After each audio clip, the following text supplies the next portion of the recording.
There we Yes, go. All right, I sir. got you. There we go. Yes, Are sir. Yeah, we that. locked in Yeah. there? Locked All in. right. So yeah, this is the first episode. Stay in the show. Yes, Appreciate you, sir. my dog Pete Pierce, homie. That's real love, my nigga. That's Real what's So up. love. I got a little what's this? Moscato.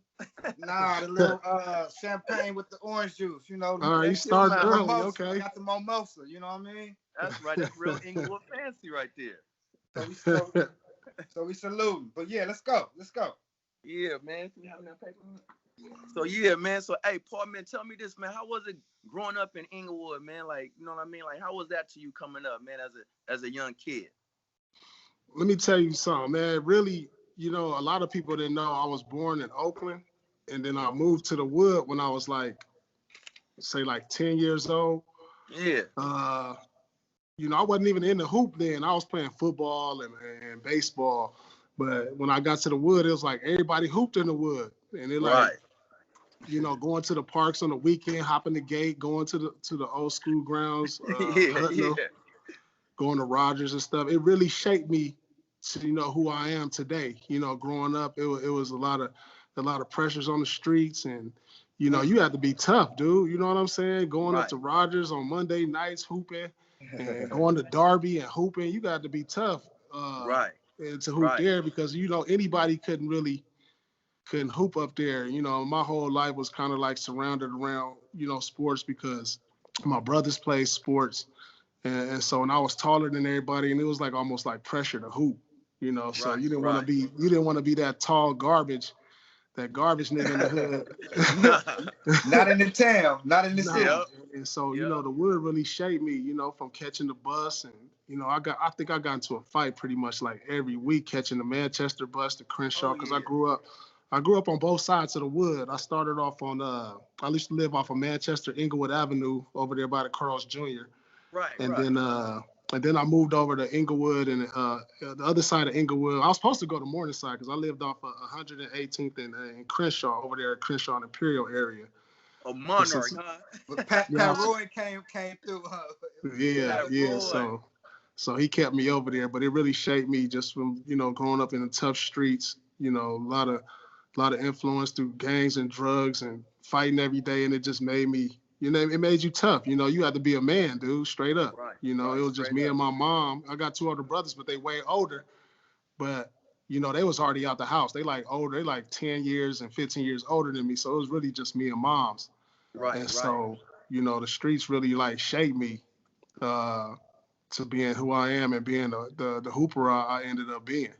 Absolutely, man. So tell me this, man. How did you escape like gang banging and everything then? Because that's like how we came up. Like that's all that we had around us was gang banging. You know what I'm saying? How did you escape everything like that? Because that was a blessing, man.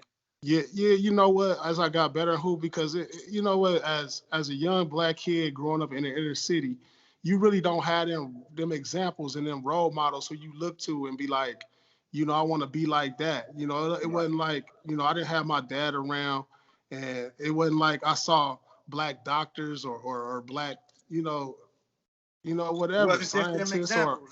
It wasn't them kind of models it around. wasn't them kind of models. So all you had was like homies and trying to make it, trying to strive, trying to be every day because we didn't have the same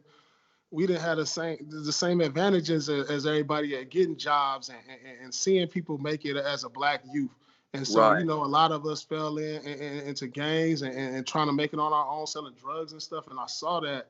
And, I was like hanging around with a lot of good cats that gang bang and stuff. And, we kind of like fell into like what we was around all the time. Right. And because we didn't see that, we didn't see that. Most of us, the thing about growing up in the Wood or anywhere in black community is Mm-hmm. you like, I just remember saying to myself, I just wish I could make it to 21 without being going to jail or being dead. Right. Right. That was the goal. That was like a goal. And that's crazy when you think about that now. You like, Right. man, I just want to make it as a black kid. I just want to make it to 21 and not be in jail or dead. Like, that's crazy when you think about it now. Right. And so, Unfortunately, I had some, good coaches and people around me that kind of kept me away from that because I definitely was tested. Right. Catching the bus lines, going around Inglewood, getting into fights and being around it. But, Right. thank God that, I had the right people around me, like, Pat Roy, Scott Collins. Y'all know Scott. Yeah, shout was out around. Scott. Tell me about Scott Collins Salute and Pat Pat Roy Roy. in your life, man. Yeah, for sure. Tell me And about them, so, man, because they two amazing people to me too in my life, man. They was yeah. very important. So let me tell you how I met Scott. I met Scott Right. when I was in the 6th grade. And Right. I used to go to Rogers every day in the summertime, and they had the Police Athletic League, the Okay. PAL League, if PAL. y'all remember that back in the day. Right. That's old school. Yeah. Damn, I didn't know So it was around back then. I yeah, didn't know he was involved with it back then. yeah. Oh, man, So yeah. Scott was involved with the Police Athletic League at Rogers Park, and so it started off. He was like, "Yeah, you guys, y'all don't need to be running around the streets." So he got me to play the volleyball. So they had sports, and it was the thing about being active in the summer. I had nothing to do, so it was like, all right, I'll play volleyball because basketball season for the police league was right after that. He was like, if y'all want to hoop, y'all got to play volleyball. So we had a volleyball league at Rogers. Right. And so, that kind of got me involved with that, kept me busy. And from there, Scott kind of took me under his wing from, going to Crozier. I played all the way through Crozier, all the way through Inglewood, and they had a basketball team, and we played between Darby and Rogers. And that really helped me at just like staying busy and really staying off the streets. And he used to cut our hair, man, when we couldn't get that, when we didn't have that $10 for the barber. It was like, Scott, he'll fade you up. I was like, oh man, he was like a blessing, man, because he was like that dad that I didn't have growing up, and that mentor that I didn't have growing up, and just keeping me on a straight and narrow path. Absolutely, man. That's right, man. Tell me about this, man. What, you know what I'm saying? Like, when did you starting on varsity? Like, you know what I'm saying? What grade were you in when you started varsity? Because the world need to know you was a McDonald's All-American. Yeah. It really came along slow. Like my 10th grade year, I made the varsity team, and I wasn't really playing a lot. And then, I remember one Christmas tournament we played where everybody didn't show up. We was on Christmas vacation, so we had like 8 players show up. Right. And I wasn't getting no minutes at the time. And so Pat Roy, who was the coach at the Wood at the time, he was like, he was kind of forced to play me, and I played well in the Christmas tournament. Okay. And then after that, I think I made all tournament. Right. And then after Christmas break, huh? that's got my confidence, dude. Right. It's like, because before I was just on the bench, and I was just like, maybe thinking about going back down to junior varsity to get some minutes. But then after that tournament, it was like when everybody came back off Christmas break, January came, the league started. Right. He was like, he was like, you on. And then from that point on, my confidence grew. I was like, all right, I'm in here. I'm getting minutes. So I didn't want to go back to that bench. Right. So I just was like, I was in. That was like pretty much the turning point right there. My sophomore year during Christmas time, my Inglewood varsity debut. My growth. Right. Yes, sir. That's right, man. Tell me this, man, because you was a McDonald's All-American and you was from California. What made you want to go to Kansas out of everybody? Because I know every school in the nation wanted to. Tell us about that, homie. Oh man. So look, I took visits to USC. Okay. I took visits to UCLA. I went and I was going to them games like every week. And it was at the point my senior year, I was like, I wasn't doing good in school. I almost didn't pass the SAT. Oh. And then, like what a lot of people don't know, this one teacher gave me a D. It actually failed me. It was like one class that I really needed failed me my senior year, which would have prevented me from going to college. And so I was like, I had to go in there, have meetings with this teacher and be like, man, he caught me cheating on the test. And I know I did good on the test, but he failed me because he caught me. Right. And I was like, man, you know what? I don't need to be here in the hood. I need to get out of LA. I got I'm hanging out with people older than me. I'm going to parties as a senior. I was in the Century Club as a senior. Like, I'm only like 17. Shout out to Century Club. That's an old school classic right there. And I'm thinking like, man, I need to get away. And then I took a visit to Kansas, dude, and I went to a game. And it was like a whole nother world to me because I never really seen it. I seen it on TV, but when I went to the game and I saw the crowd and the crowd started chanting my name, I was like, man, I'm here. I was like, wow. You know, in LA, you don't see that at USC. Yeah. You don't see that at UCLA. Right. And when I saw that, I was like, man, I'm coming here. Because I remember when I took my visit to USC and I kicked it with Stace and Willie McGinnis. Oh, is that Dom right? and them. And all them? Yeah, so we was kicking it and we went out and party. We was shooting dice. They had drinks and stuff. And I was just like, you know what, man? If I really want to focus, I got to go to Kansas because it was nothing to do. They had a dope-ass program. Right. And it was just like, that was I that could good focus decision. on That was hooping. that blessing. That was that blessing in disguise, for real. It was like, yeah, I need to get away. I knew myself, and I was like, man, I'm gonna fall in and everything. And you know, I had dreams of going to the league, and I was like, heading in the right direction. I was like, man, I'm going to Kansas, man. It was like watching Minister Society when dude was like, I'm going to Kansas. It was like, man, I'm going to Kansas. I'm getting away from all the bullshit. Right. And I'm gonna just focus on hoop and school.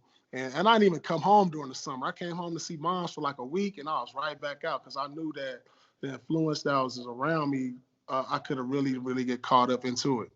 Let me just ask real brief. Hold on. Let me just ask real brief. Okay. You still talk to Rafe LaFrance? He was killer. Yeah. Oh, man. So we, you know, social media, I kind of keep up with a lot of the guys through social media. Yeah, we had a squad. We didn't win a national championship, but we had a squad. Jock Vaughn was a big influence on me going there too because he was another kid from LA. Salute Jock. Me and Jock used to have battles, bro. Yeah, I know y'all did. That was my generation. I know y'all did. Yeah, that was battle. So salute Jock. Yeah. So tell me this then, Pete, man. How was it to be drafted by the Celtics? Because wasn't you a Laker diehard? Man, you can't help but to be a Laker diehard growing up in the wood. You know what I'm saying? Living by the Forum. Right.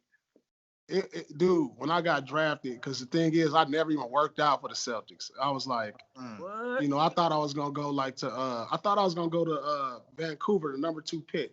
And so when I got drafted by the Celtics, I was like, Celtics. Right. It was already bad enough because I dropped in the draft, and to get picked by the Celtics, a team, I was like, everybody hated the Celtics. If you lived in LA or you lived on the West Coast, we all know we was all Magic fans. That's we was all, you know what I'm saying? We lived, died, and it wasn't like the Celtics like it is now. Back then, the Celtics was a little different. I mean, it wasn't as it wasn't like it is now as far as Rivers created a whole culture.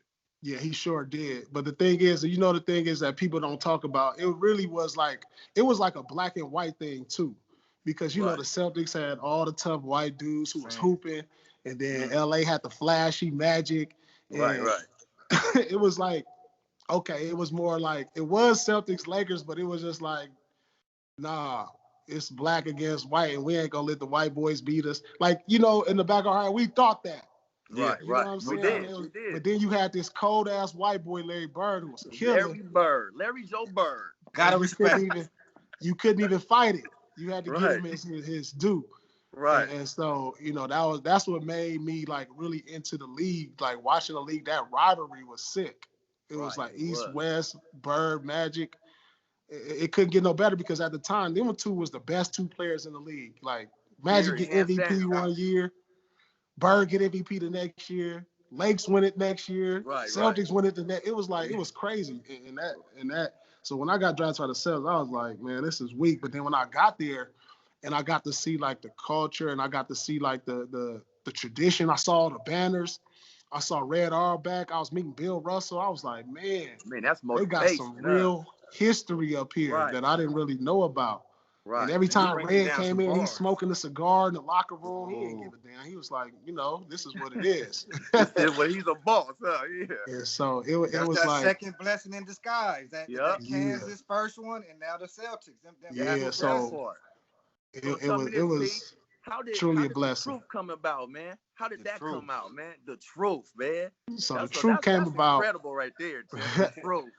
Let me tell you, when you get a nickname in the league, you know you made it.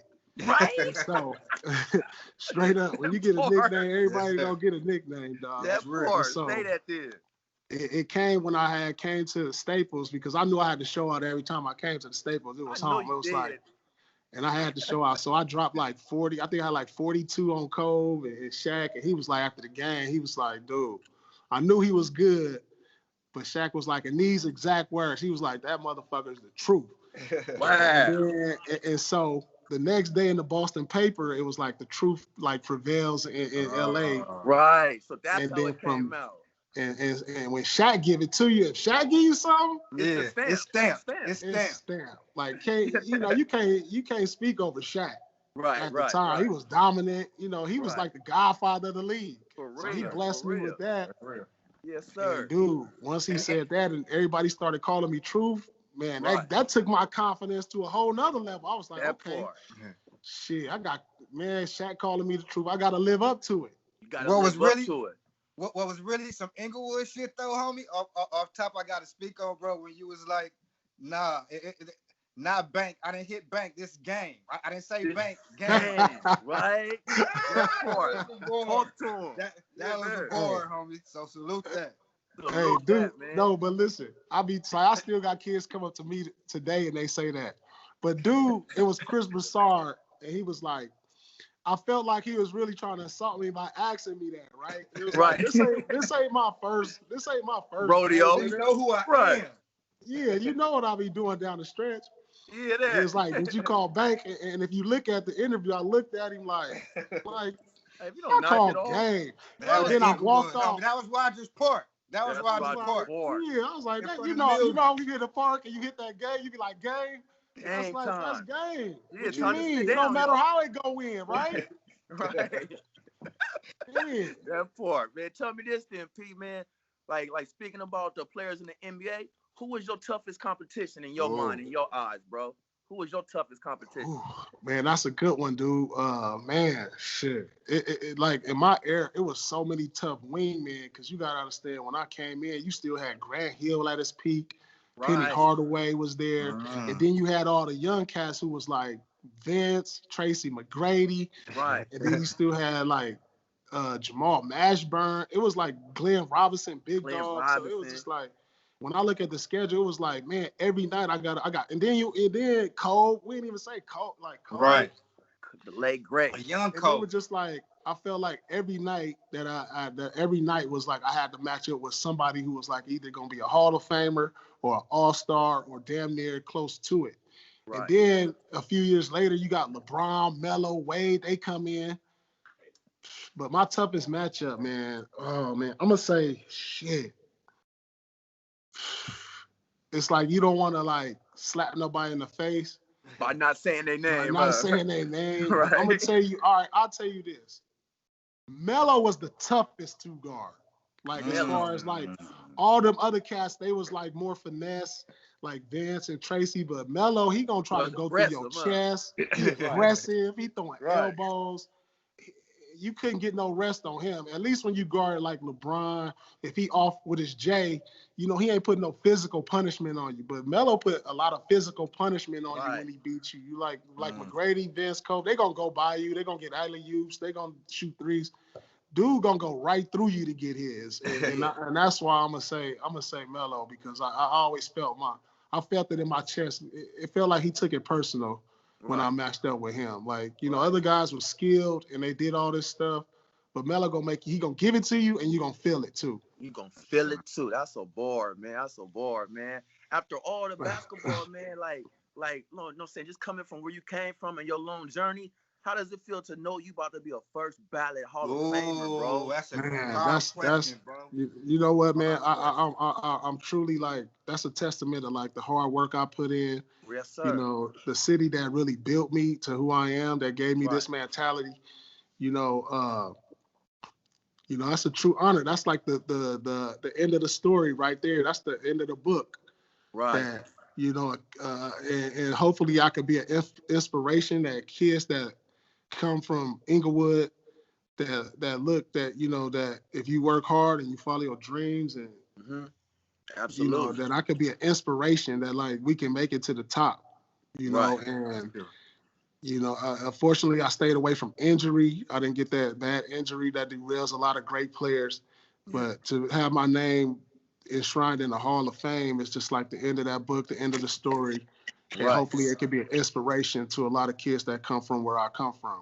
Absolutely. And speaking about that, man, you are in your second chapter now, right? As far as your career goes. Yeah. How does it feel to be an analysis now, like in your new chapter? Now Man, dude, bro. You know what? I just be having fun with it. Mo bread. You know, we go on there, we talk hoops, and that's something I've been doing my whole life. I speak my opinion. Where if people like it or not, I'm gonna say it. You know, that's just gonna be me. You know, sometimes it ain't the most popular opinion.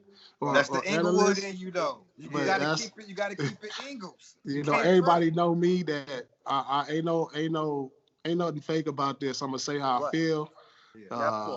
And you know, it's just my opinion. At the end of the day, if you like it, you like it. You don't. But I have earned that right to speak on it. Speak your mind, right?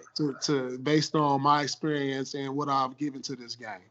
Absolutely, man. And speaking about that, man, you got a high IQ, and that's why you a good analysis. I wanted to know, like, have you ever thought about being a coach, man? Because I can see you being a hell of a coach, man. In the league. Yeah, it crossed my mind, but you know what, man? I put in 19 years in this league. I got young kids growing up. Right. And I just feel like if I become a coach, it's like going back on that grind where you're traveling, practicing every day. I feel you. It's almost like being a player. And so I just, you know, I rather just enjoy my retirement, spend some time with my kids. You know, we don't have a lot of time on this earth. And I'm blessed every day that I'm here. You know, as we get older, you know, you guys, I've been knowing y'all forever. And absolutely. You know, time ain't promising. I want to give this time in my retirement to my kids because you just never know when your day gonna come, man. Right. That's right, champ, man. That's right, champ, man. Well, tell me this, man. I got one more question for you, Paul. What does stay in it mean to you, bro? What'd you say? What does stay in it mean to you, bro? Like the name of the show, stay in it. That's the name of the show. When you hear that phrase, just what that means to you. Stay in it. Man, that's a good one, man. That's just like, man, to me, if I think about it, it's just like, all right, it's sort of like my story because, right. You know, it was time like I wanted to quit. I wanted to quit. I'm gonna tell y'all a story that a lot of y'all don't even know. Like when I was in 9th grade, I'm gonna tell you this story because Deez, you were part of this too, because it was a game we played Morningside at the Watts Summer Games. And this is me, y'all whooped us, and Coach Bias was the coach at the time. He put me in with 2 seconds left. He put me in with 2 seconds left in the game. Yeah, it was 2 seconds left. I think Stace was somebody was at the free throw. And I'm boxing out it wasn't Stace. It was Dwight. Dwight. I'm boxing out Dwight. Okay. Yeah, so Dwight right there, right? And you know Dwight go hard. It's 2 seconds left. Y'all blowing us out. Salute my nigga Deuce. Salute to Deuce, man. Dude. Oh man, so I box out Dwight. He go for the rebound, elbows me in the eye. Oh, damn. You know, it was all accidental. And then so now I got a black eye. And I'm like, dude, I came in the game for 2 seconds. I got a dotted eye. Nigga went to war for 2 seconds. I went to war for 2 seconds. So, man, I was like, and people don't know, I checked out of the wood after that. I was like, man, I ain't coming for this. And I checked into Crenshaw. Oh, so serious, homie? Yep. A lot of people don't. I went to Crenshaw for like 2 weeks, dog. Remember when everybody transferred to Crenshaw, Tremaine? Yeah. Chris Johnson. So I transferred in there too because of Coach Stevenson from Crozier. He was there. And so he got me to come there. Coach Stevenson, right? Rest in peace, Coach Stevenson, man. Yes, sir. That's Dominic Ellison and them peoples, right?